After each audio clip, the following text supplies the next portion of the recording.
بەناوی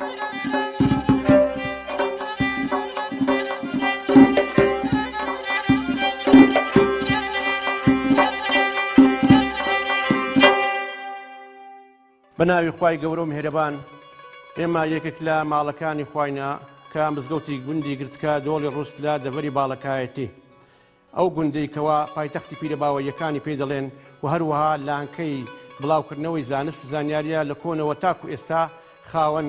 حوجرە بووە و هەروەها زۆر لە مامۆستا ئاینێ بەڕێزەکان لێرە پێگەیشتنە و مۆڵەتی مەلایەتیان وەرگرتووە. ئەو قورئانەی کەوا لە بەردەستماندایە یەکێکە لە شاکارە هەرە گرنگە بەجێماوەکانی باپی پیرەباو. باپی پیرەباو چێ بوو؟ کەسێکی زۆر زانا و لێهاتوو بوو و هەروەها کەسێک بووکەوە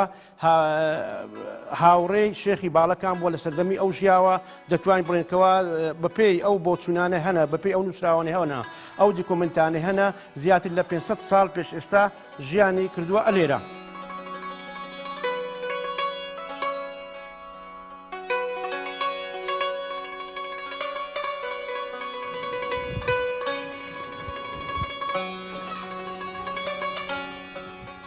وەخت خۆی لە 22 هەفتی ساڵی 1970 کە ڕژێمی بەحس گوندەکانی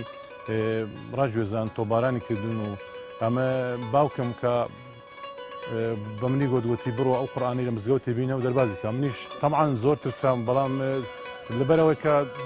شتێکی ئەوەندە پیرۆز بوو باوکم گوتی دەبی لە ئەو قورئانەی ڕزگار بکەی. منیش بچووم قورئانەکەم ڕزگار کرد لەناو تۆپ و لەناو سووتان و لەناو TNT و کە گوندەکان هەموو ڕۆخن شۆفەر لێدا ئەمنیش عسکەر و ڕژێم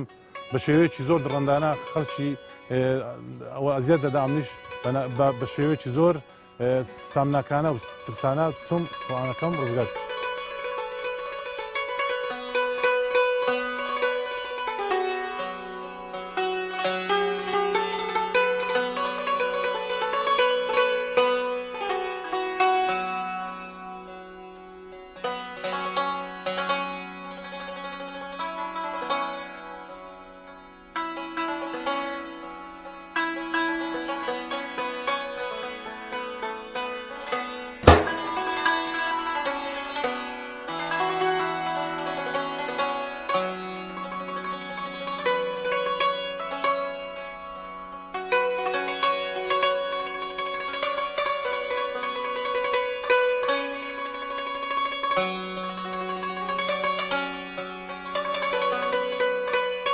ئەو قورئانەی کەوا دەیبینین بەدەست و خەتێکی زۆر زۆر جوان نووسراوەتەوە لەلایەن کچی باپی پیرەباوکەوە بە ڕوقیاخان یاخود پیرڕوقیا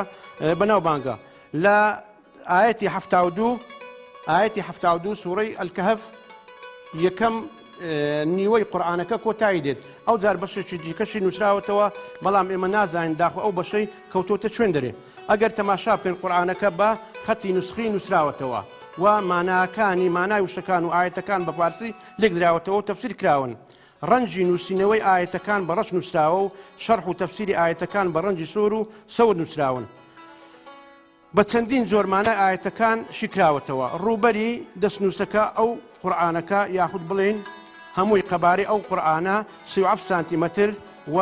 37 سانتیمەتر درێژی و 26 سانتیمەتر پانیەکەیتی هەروەها چێشی قورئانەکە 2 کیلۆ و 200 گرامە. قورئانی پیرۆز دەستنووسی ئەو قورئانە پیرۆزە لە زۆر کارەسات و ناهەموار و ڕۆژە تنگانەکان توانراوە کەوا ڕزگار بکرێت. بۆ تاکو ئێستا تێکنەچۆ لەبەر ئەوەی بە لە مادەیەکی وا نووسراوە دەرمانێکی وای پێداکراوە ئەو قورئانە بە نەبەشێداری و بەتەڕبوونەوە لە ناوناچی و هەروەها کاریی تێنەکراوە. لە ڕۆژگارەکان کە گوندەکە تووشی تۆپباران و ڕاگواستن و ڕاگوێزان هاتووە ئەو قورئانە پارێزراوە لەلایەن کەسە دڵسۆزەکانی زانست و هەروەها کەسە دڵسۆزەکانی ئاینی پیرۆزی ئیسلام. قورئانەکە دەگەڕێتەوە دەتوانین بڵێن بۆ 500 ساڵ بەر لە ئێستا 500 ساڵ بەر لە ئێستا دەگەڕێتەوە. ئەو قورئانە پیرۆزە وەکو باسمان کردکەوە کچەکەی نووسراوەتەوە پارێزراوە زۆر کەس وستوێتێکەوە ئەو قورئانە ببات و لە مەتحەفەکانی بەغدا یاخود مەتحەفەکانی عێراق دایبنێ و بەڵام خەڵکی ئێرە بە شێوەیەک رازی نەبووە و وەکو یادگاریەک وەکو شتێکی پیرۆز بۆ ئەوەی خەڵک تەماشا بکە و خەڵکی دیکە چاوی لێ بکە خەڵکی دیکە بنویستەوە پارێزراوە تاکو ئێستا هەشە. گوندەکە هەمووی لەسەر زادە بوو لەسەر زادەکی هاکەزایان لێدا بوو ئەوەی کەوا دیڤاوان عسکەری بێت لەسەر زادەی بوو خەڵک مەشغولی ئەوەی بکە ماڵی خۆی بار بکە ماڵ خۆی بار بکە خەڵک مەشغولی ئەوەی بکە کەس ئەوەی ناکرد کەوا بچی ئەو قورآن بەس تەنها باوکەم گوتی ئەو قورآنەی ئەو قورآنێکی زۆر پیرۆزە قورآنێکە شاکارێکە بۆ مامایتەوە دەبێت ئەو قورآنەی لە ڕزگار بکە ئەمیش چووم بە شێوەیەکی زۆر سامناک ئەو قورآنەم ڕزگار هەروەکو لە پێشدا باس کرا ئەو شاکارێکەوە لە بەردەستمانە لە نووسینی کچی باپی پیرە باو ڕوقیا خان بووە کە خەڵکی گوندی گرتک ئەو گوندەی کە ئێستا مەتریداینە پاراستویانە وەکو شتێکی پیرۆز و هەروها وەکو یادگاریەک تەبعاً لەسەر ئەو قورآنە چەندەها کەس فێری قورآن خوێندن بووە فێری زانست و زانیاری بووە و زۆر کەس ویستیتی هاوشێوەی ئەو قورآنە بنووسیتەوە بەڵام بەداخەوە نەیتوانێ و تێیدا سەرکەوتو نەبووە لە کۆتاییدا ئێمە داوا لە پڕوونەوەکان و نەوەی ئەوەی بەرەی داهاتوو دەکەین کەوا چۆن ئێمە دڵسۆزان ئەو قورآنیان پاراستووە ئەوانش بە هەمان شێوە ئەو قورآنە بپارێزن ئەو دەستنووسە بپارێزن بۆ ئەوەی بمێنێ بۆ ماوەیەکی زۆر زۆر دوور.